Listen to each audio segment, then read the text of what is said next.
ദൈവത്തിൻ്റെ അതിപരിശുദ്ധമായ നാമം വാഴ്ത്തപ്പെടുമാറാകട്ടെ. എന്ന് നമുക്ക് ചിന്തിക്കുവാൻ വേണ്ടി ദൈവം തരുന്ന വിഷയം, ക്രിസ്തുവിനെ പോലെ വിവേചനരഹിതമായ ഒരു ആത്മീയതയാണോ നാം നയിക്കുന്നത് എന്ന് നമുക്ക് നമ്മളെ തന്നെ ഒന്ന് പരിശോധിക്കാം. ഗലാത്യ ലേഖനം 3-ാം അധ്യായത്തിൻ്റെ 2-ാം വചനം ഇങ്ങനെ പറയുകയാണ്: ഞാൻ ഇതൊന്ന് മാത്രം നിങ്ങളോട് ഗ്രഹിപ്പാൻ ഇച്ഛിക്കുന്നു. നിങ്ങൾക്ക് ആത്മാവ് ലഭിച്ചത് ന്യായപ്രമാണത്തിൻ്റെ പ്രവൃത്തിയാലോ വിശ്വാസത്തിൻ്റെ പ്രസംഗം കേട്ടതിനാലോ? നിങ്ങൾ ഇത്ര ബുദ്ധി കെട്ടവരോ? ആത്മാവ് കൊണ്ട് ആരംഭിച്ചിട്ട് ഇപ്പോൾ ജഡം കൊണ്ടോ സമാപിക്കുന്നത്? ഇപ്പം പൗലോസ്ലീഹ ആത്മാവ് ലഭിച്ചത് ന്യായപ്രമാണത്തിൻ്റെ കീഴിലുള്ളവരായിട്ടാണോ പ്രവൃത്തിയാലാണോ കിട്ടിയത് എന്ന് ചോദിച്ചിട്ട് നമ്മളോട് പറയുകയാണ്. അവിടെ പറയുകയാണ്, ആത്മാവ് കൊണ്ട് ആരംഭിച്ചിട്ട് ഇപ്പോൾ ജഡം കൊണ്ട് സമാപിക്കുന്നത്. ജഡം കൊണ്ടാണോ എന്ന് വെച്ചാൽ ആത്മാവിനാലാണ് ആദ്യം ആരംഭിച്ചത്. ഇപ്പോൾ ജഡീയമായ ചിന്തകൾ മനസ്സിലേക്ക് കടന്നു വന്നിട്ട് ജഡീയത നമ്മളെ നയിക്കുന്നതായിട്ട് നമുക്ക് കാണാം. പഴയ നിയമകാലത്ത് പുരുഷ മേധാവിത്വമുള്ള കാലമായിരുന്നു. അന്നുപോലും ആത്മീയതയിൽ സ്ത്രീകൾക്ക് നല്ല സ്ഥാനം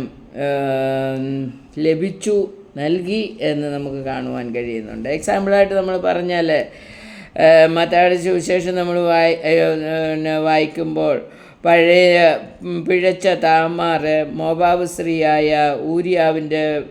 സ്ത്രീയായ രൂത്ത്, ഊരിയാവിൻ്റെ ഭാര്യ ഒക്കെ ബൈബിളിൽ സ്ഥാനം പിടിച്ചതായിട്ട് നമുക്ക് പുതിയ നിയമത്തിൽ സ്ഥാനം പിടിച്ചതായിട്ട് കാണും.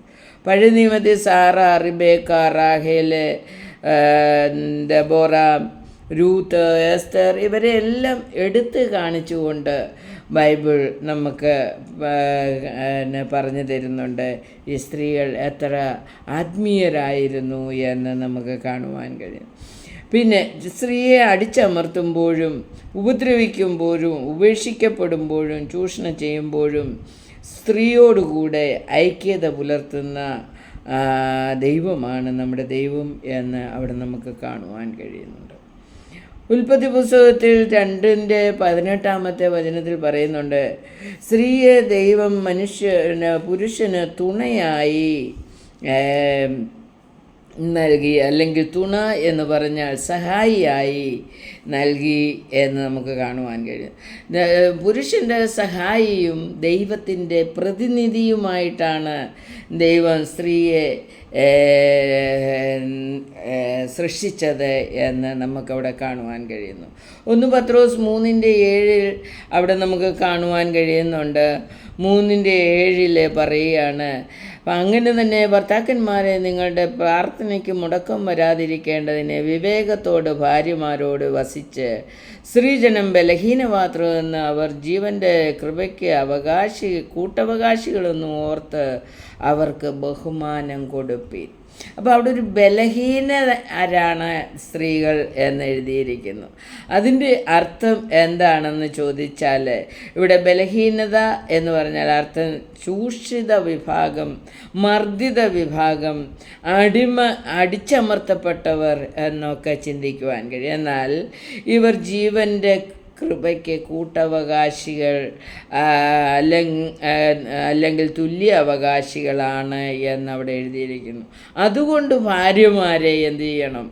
ബഹുമാനിക്കണം എന്ന് ദൈവവചനത്തിൽ എഴുതിയിരിക്കുന്നു. എഫേസ്യ ലേഖനം 5-ാം അധ്യായത്തിൻ്റെ 2-ാം വചനം നമുക്ക് വായിക്കാം.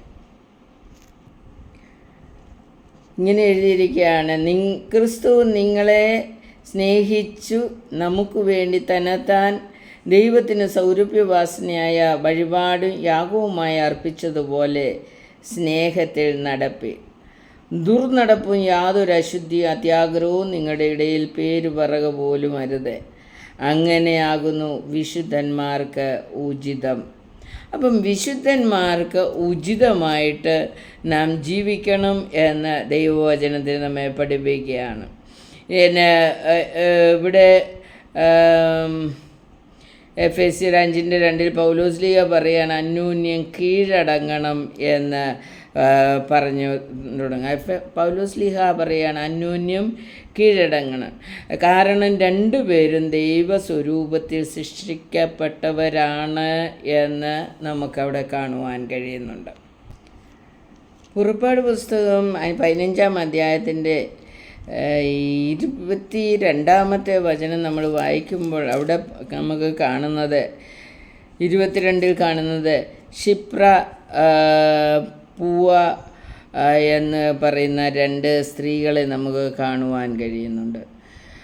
അനന്തരം മോശെ ഇസ്രായേലിനെ ചെങ്കടലിൽ നിന്ന് പ്രയാണം ചെയ്യിപ്പിച്ച് അവർ ശൂർ മരുഭൂമിയിൽ ചെന്ന് 3 ദിവസം മരുഭൂമിയിൽ വെള്ളം കിട്ടാതെ താമസിച്ചു. മാറയിലെത്തിയപ്പോൾ ക്ഷിപ്രപുവ എന്ന് പറയുന്ന 2 പുറപ്പാട് പുസ്തകം നമ്മൾ വായിക്കുമ്പോൾ അവിടെ ക്ഷിപ്രപുവ എന്ന് പറയുന്ന 2 സ്ത്രീകൾ ഫറവോനേക്കാൾ ദൈവത്തെ ഭയപ്പെടുന്നത് നമുക്ക് കാണുവാൻ കഴിയും.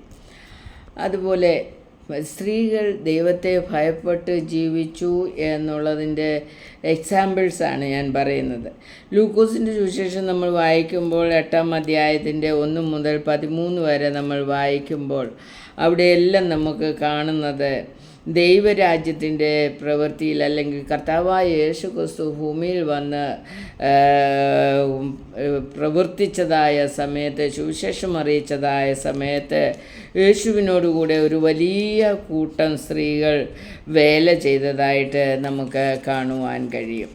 അപ്പോൾ യേശു ക്രിസ്തു സ്ത്രീകളെ അംഗീകരിച്ചു എന്ന് നമുക്കവിടുന്ന് മനസ്സിലാക്കാൻ കഴിയുന്നുണ്ട്. വീണ്ടും നമ്മൾ വായിക്കുമ്പോൾ ദൈവരാജ്യം പ്രസംഗിക്കാനും പ്രവർത്തനത്തിലും പ്രധാന പങ്കാളികളായിരുന്നു സ്ത്രീകൾ എന്ന് നമുക്ക് കാണുവാൻ കഴിയുന്നു. പൗലോസ്ലീഹ സ്ത്രീകളെ പ്രശംസിക്കുന്നുണ്ട്. റോമാലേഖനം 16-ാം അധ്യായം നമ്മൾ വായിക്കുമ്പോൾ 1 മുതൽ 16 വരെ നമ്മൾ വായിക്കുമ്പോൾ അവിടെ പറയുന്നത്, നമ്മുടെ സഹോദരിയും കേങ്ക്രയ സഭയിലെ ശുശ്രൂഷകാരിയുമായ ഫേബയെ നിങ്ങൾ വിശുദ്ധന്മാർക്ക് യോഗ്യമാവണ്ണം കർത്താവിൻ്റെ നാമത്തിൽ കൈക്കൊണ്ട് അവൾക്ക് നിങ്ങളുടെ സഹായം വേണ്ടുന്ന ഏത് കാര്യത്തിലും സഹായിക്കേണ്ടതിന് ഞാൻ നിങ്ങളോട് ഭരമേൽപ്പിക്കുന്നു. അവളും പലർക്കും വിശേഷാൽ എനിക്കും സഹായം ചെയ്തിരിക്കുന്നു. അപ്പോൾ അവിടെ പൗലോസ്ലീഹ അതിൻ്റെ 3-ാമത്തെ വചനം കൂടി നമ്മൾ വായിക്കുമ്പോൾ അവിടെ പറയുന്നത്, യേശുക്രിസ്തുവിൽ എൻ്റെ വേലക്കാരായ പ്രിസ്കയെയും അക്വിലയെയും വന്ദനം ചെയ്യുവീൻ. നോക്കിയേ, പൗലോസ്ലീഹയുടെ കൂട്ടുവേലക്കാരായിരുന്നു, കൂടെ നടന്ന് വേല ചെയ്തവരായിരുന്നു അവിടെ പ്രിസ്കയും അക്വിലയും എന്ന് നമുക്ക് കാണുവാൻ കഴിയുന്നു. 7-ാം വചനത്തിൽ പറയുന്നത്, എൻ്റെ ചാർച്ചക്കാരും സഹബദ്ധന്മാരുമായ അന്ത്രോനിക്കോസും യൂനിയാവിനും വന്ദനം ചൊല്ലുവിൻ. അവിടെയും പൗലോസ്ലീഹയുടെ കൂടെ പ്രവർത്തിച്ച വ്യക്തികളെ നമുക്ക് കാണുവാൻ കഴിയുന്നു. അവിടെ 15-ാമത്തെ വചനത്തിൽ നമുക്ക് കാണുന്നത് ഫിലോലോഗസിനും യൂലിയയ്ക്കും നേരയൂസിനും അവൻ്റെ സഹോദരിക്കും ഒലുംബാസിനും അവരോടുകൂടെയുള്ള സകല വിശുദ്ധന്മാർക്കും വന്ദനം ചെയ്യുവീൻ. നോക്കിക്കേ, അവിടെ എല്ലാ സ്ത്രീകളെ അംഗീകരിക്കുന്നതായിട്ട് നമുക്ക് കാണുവാൻ കഴിയുന്നു. പ്രധാന പങ്കാളികളായിരുന്നു സ്ത്രീകളെന്ന് നമുക്കവിടെ കാണുവാൻ കഴിയുന്നു. ഇന്ന് സ്ത്രീകൾക്ക് പല സഭകളിലും പല വ്യക്തികളുടെ മനസ്സിൽ സ്ഥാനമില്ലാതെ മാറ്റി നിർത്തുന്നതായിട്ട് നമുക്ക് കാണുവാൻ കഴിയുന്നു. സ്ത്രീ ദൈവത്താൽ ശപിക്കപ്പെട്ടു, സ്ത്രീയിലൂടെ ശാപം ഭൂമിയിൽ വന്നു എന്ന ചിന്ത ആണെന്നാണ് എനിക്ക് തോന്നുന്നത്.